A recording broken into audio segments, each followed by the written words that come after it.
We'll guide you through how to change cursor animation in VS Code. If you find this helpful, don't forget to like and subscribe.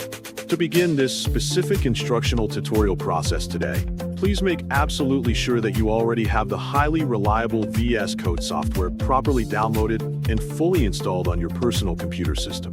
After verifying that crucial initial requirement, go ahead and carefully open your VS Code program directly from your main computer desktop workspace.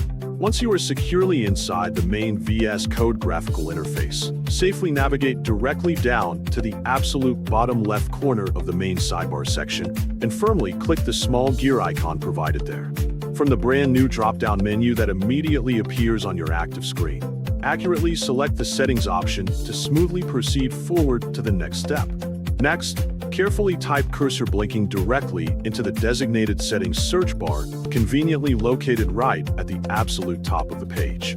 This specific simple action will effectively help us properly find the exact visual setting feature that we actively want to perfectly change today. Simply click directly on the provided drop-down menu block to successfully change the main cursor's default flashing visual effect.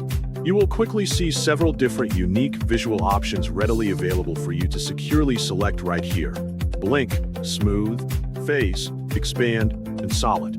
Take your valuable time and thoughtfully choose the specific animation style that you personally prefer the absolute most for your daily coding workflow.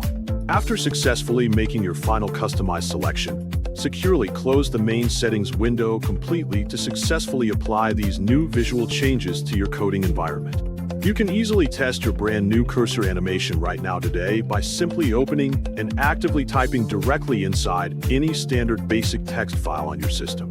Additionally, you can successfully make the active cursor move incredibly smoothly when you are continuously navigating between different text lines or individual written characters on your screen. If you personally want to properly enable this fantastic additional visual feature right now, smoothly open the main settings window, once again using the previous method. Carefully search for cursor smooth directly in the main settings search bar to rapidly locate this specific secondary modification option. Finally, confidently set the newly provided drop-down option directly to on to immediately enjoy your perfectly smooth new cursor movement while actively editing all of your future projects.